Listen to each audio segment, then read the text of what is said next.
Welcome to Location Lifestyle Living. I'm Georgia Ma.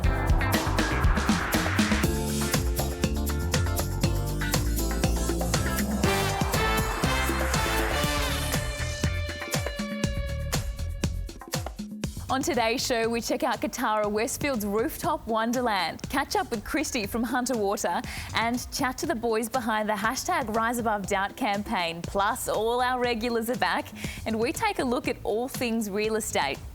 But first, here's Craig with all the action from the Newcastle 500.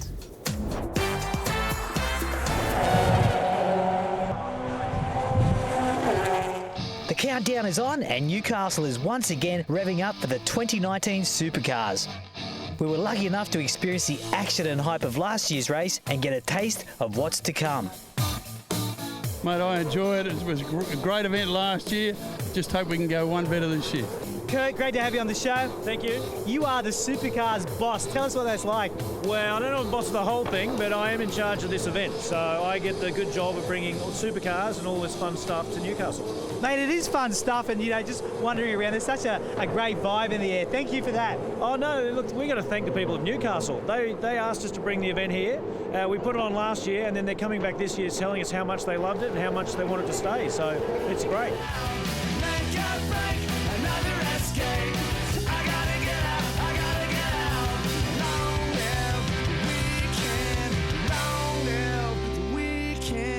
Everybody's been talking all year about how much they're looking forward to come back to Newcastle after a really successful last year, and thanks for turning on the weather again. Hey guys, I'm here with Trevor and Shane, all the way from the Central Coast, come to the Supercars 500. How is it, guys? Terrific, awesome. Last year, better than last year so far. We've been asking for a finale like this for some time, and there's no better place than Newcastle to have it. So yeah, we're very grateful. I've had a chat to some of the racers and they're just so excited to be on this course. That's an amazing one. Yeah, it's a challenging track. It's hairy. If you have a look at the in-car cameras, you can see how much work they're doing and how close they are to the walls. So it's a great way to finish the year. It's certainly challenging. Obviously, we do a few street races throughout the year, so obviously they're very challenging. This is a little bit of a bull ring. It's only a short track. It's very bumpy and fast in places, so it makes for a very interesting race.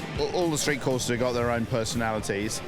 This has got quite serious elevation change, uphill, up to the top there and then down the back along the beach, which makes it, again, different from the other Townsville, Adelaide type circuits. It's relatively hard to pass, so strategy comes into play. How you play the pit strategy comes into play, trying to look after your tyres during the race, etc. Long races, drivers can get fatigue as well, and there's really no room for error. Look, this is really a really tight, quite short, straight street circuit. It really promotes hard racing, and you got to have a real go to get past guys here. So generally you'll see Sunday, a lot of cars come into contact with each other. Some fans love it. Some fans of the drivers that get punted off don't like it, but it's all part of the show. So yeah, like I said, it's awesome to be part of this series. Love the track. It's very physical. It's very difficult. You earn your money. Sunday night we're absolutely spent, but that's a sign of a good racetrack. It challenges you. You get it right, you get rewarded. You get it wrong, the car's a mess. So we love it. Tough. Haven't won here yet, so hopefully this is the year. The one thing, the bit of an insult is that people have got their surfboards out when we're going past them, hitting the beach and having a good time. We're baking our backsides off in the car, trying to get around the track. So great city, great place, and we're proud to come up here. Well, Frosty, next time you come back to Newcastle, I'll take you out for a surf, okay? Thank you. Thanks for being on the show. Location Lifestyle Living. We'll be right back after the break.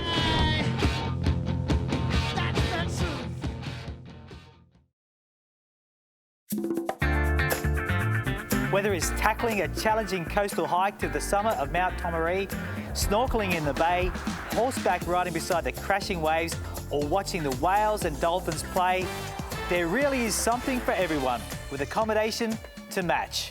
H3 is a unique property in a truly unique location. Let's go have a look.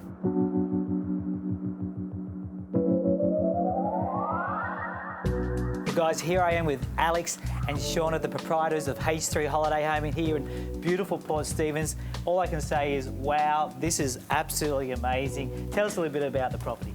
Well, back in '98, we engaged a local architect here, Paul Sinclair.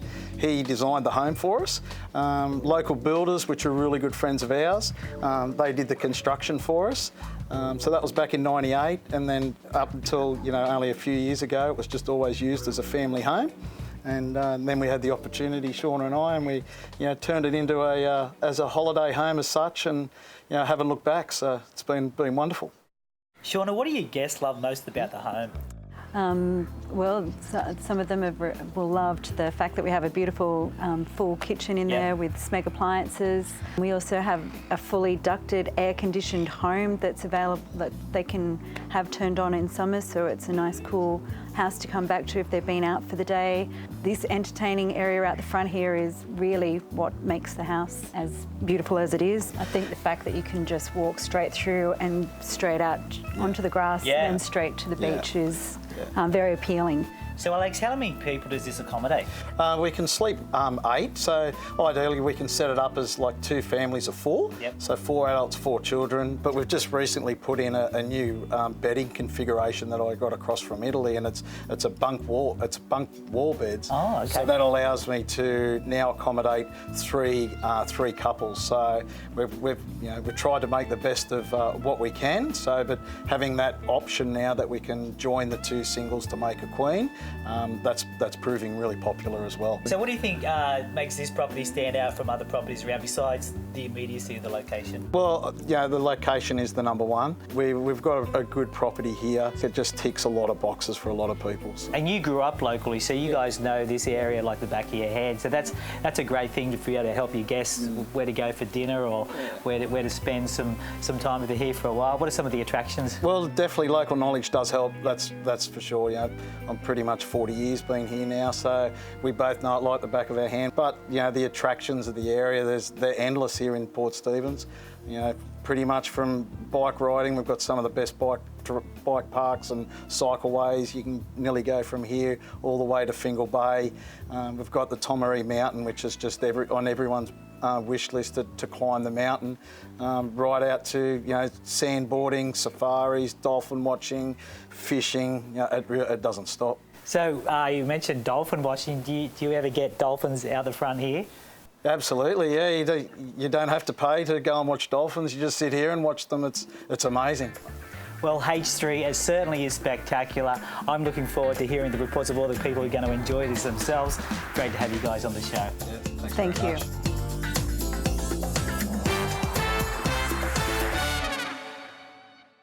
Decks get a massive amount of exposure to the elements, and like any natural building product, they will break down over time, irrespective of how much maintenance you spend on them.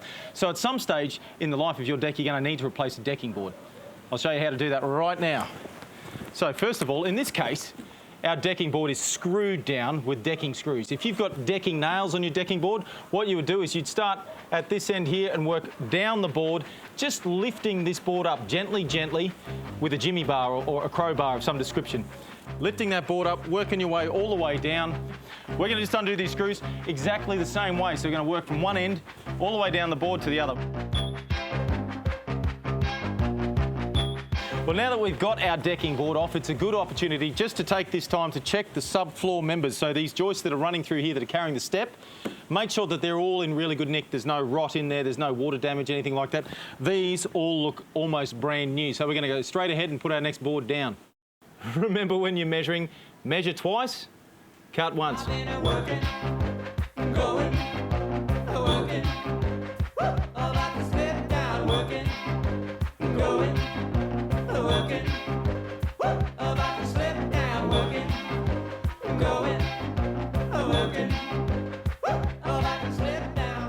All right, so we've cut our board, we've dropped it in here, we've got a nice tight fit. Ace has approved it, so we know we can move on to the next step, which is putting the decking screws in. Now, it's always a good idea to pre-drill, particularly the ends, so that you don't run the risk of splitting this timber, letting moisture and elements in, and then just damaging the life of the timber. So all we want to do is pull the board down. So we want to make sure that we've got enough space in the drill hole to accommodate the shank size of the screw. Well, there you have it. If you can place one decking board, you can do the whole deck. Stick around for more location lifestyle living after the break.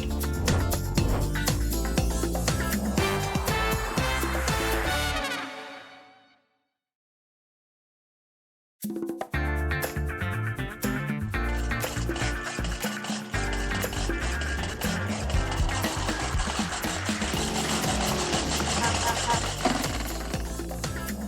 guys, we're back for season 2 of Location Lifestyle Living, and this season we've decided to change things up a bit. So not only will we be giving you some great staging tips for styling and upselling your home, but we'll also be attending some of Newcastle and Lake Macquarie's best locations so you can add a little bit more adventure to your lifestyle. We're here at Delta Force Newcastle in Ryehope, which is about a 20 to 30 minute drive southwest of Newcastle.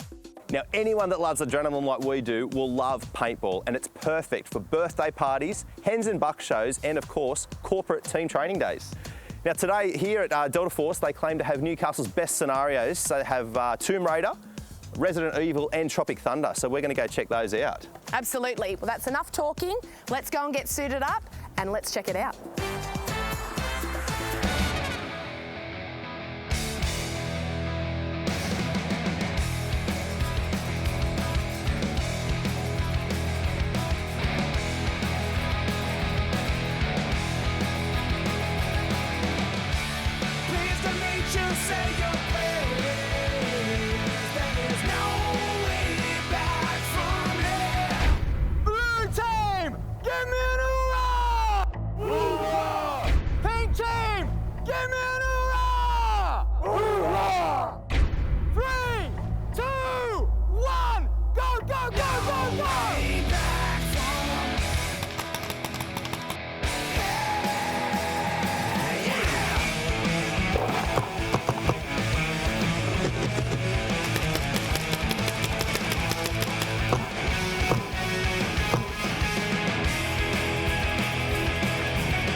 So good. I am a hot mess. You definitely need to come and check that out for yourselves. And that's it for this week, guys. Up next is Georgia with Hunter Water. Water restrictions are now in place across the Hunter as water stores have reached their lowest levels since the Millennium Drought. Now more than ever, we need to love water. Hunter Water's education program has been teaching the kids of the Hunter to think outside the box when it comes to water conservation. Water scarcity is a wicked problem and these kids are taking up the challenge to help save water. Joining me today is Hunter Water's Education Officer, Christy. Thanks so much for having us here, Christy. Oh, you're welcome, and thanks for coming out to our Centre for Education. Absolute pleasure. Now, Christy, tell us about the Learning Together to Change the World program. What's it all about? So this program is really about teaching the students of our region about water as a precious resource. So we've had education programs in the past that teach students about source to tap and how water gets to their house, but what we're really trying to do now is teach them that water is precious and that it's a finite resource, and we need their help to make sure we have enough now and into the future. Why is it so important to get them involved in the education? Well, we're really lucky with this age group because they're open to change, and a lot of them don't have behaviours that we're needing to change. We're starting from the very beginning, and everybody knows pest to power at the house. So if we're working with students, then they're going home and they're being advocates for change with their families as well. What makes the program different? This is a little bit different because we work with students over a whole term. So they don't just come to our Centre for Education and see us for a couple of hours and then go away. We get to work with them in the classroom and we do some project-based learning with them. So they get to explore an area of interest or a special part of water saving that sparks their curiosity. Can you come to our work? That sounds like lots of fun. What's the mini expo all about? So the gala is a great way at the end of the year to showcase all of these wonderful innovations. So each school that's participated throughout the year, they bring their best ideas and they get to showcase it to their teachers, their peers, as well as some of the experts from Hunter Water. And we all love seeing what students have come up throughout the year. And that's why we say that we're learning together, because it's not just Hunter Water teaching the students of our region, it's finding out what our students can teach us as well. These kids sound so creative. Tell us about some of the projects they've come up with. Oh, they really are. So we've had a few great projects over the last 18 months, but some of the real standouts are kids coding apps, and these apps talk to the shower head through Bluetooth so that when your 4 minutes is up, the shower runs cold, so you really have no option except to get out of the shower. And as well, we had some girls last year design a model that captured all that water that you waste in in your shower waiting for the water to go hot, it redirects it into your plastics tank, so then you can use that water to flush your toilet and water your garden. Have you ever used any of the ideas they've come up with? So some of the key points, especially for educating each other and their families, we have tried to incorporate that into our messaging when we're thinking about what really resonates with the community. Thanks so much for joining us, Christy. You're welcome. We'll have more location lifestyle living after the break.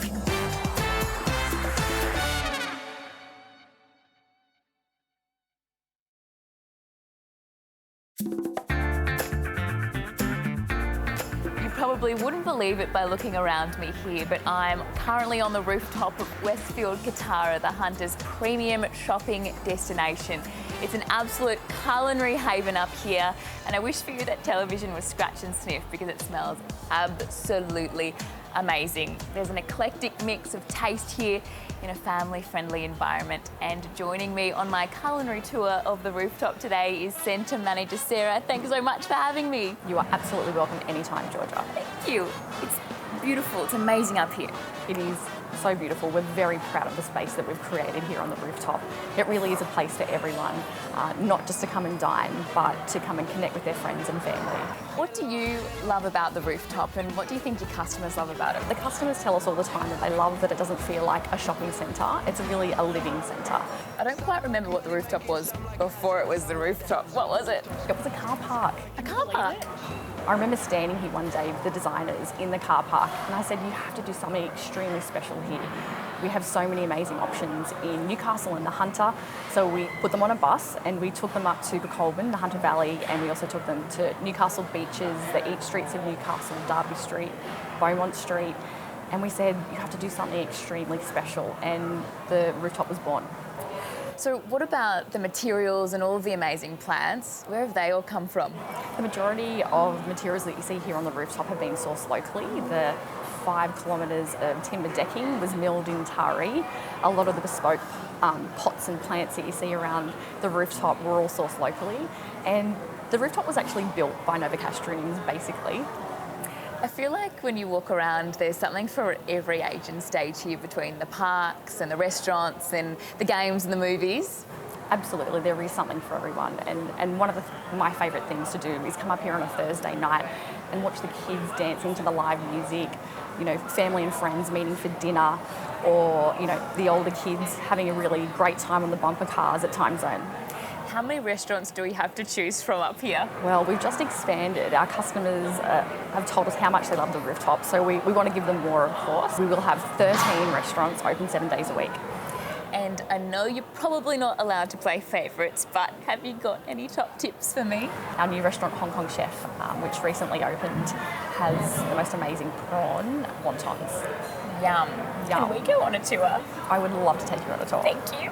Let's go. Well, hello, hello. Oh, hello, hello. Hello, hello.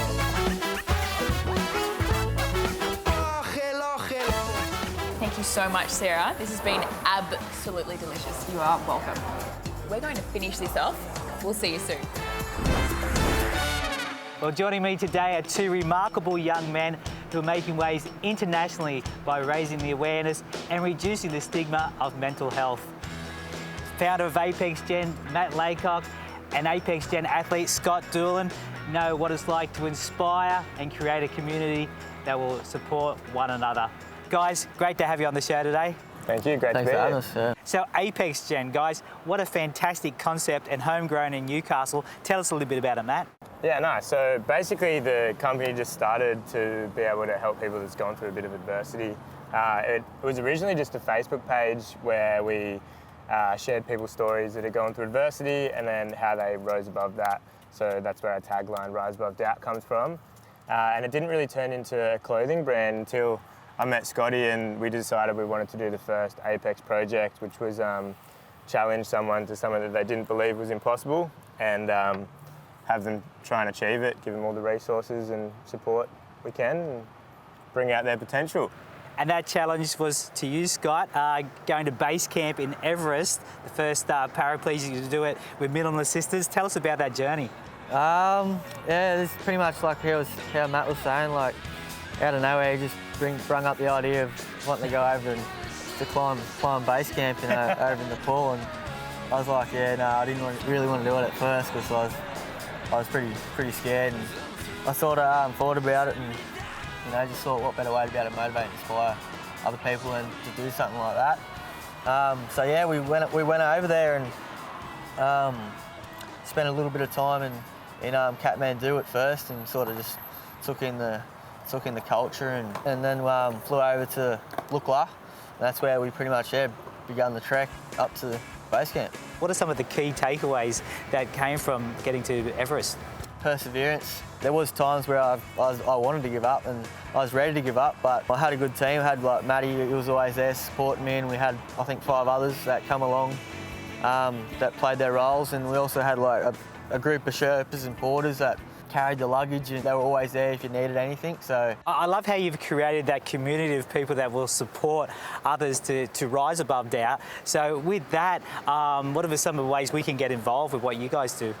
Yeah, well, I think like essentially we all struggle at some time in our life. So it's more about bringing together all those people that understand that there's adversity everywhere, whether it's you directly, through your surroundings, close friends, close family, or just someone you know, that all affects you on some level. So for us, really, I mean, if you purchase some of the clothes, that's going to be going towards the expeditions and stuff like that, where we choose someone and then give them a challenge.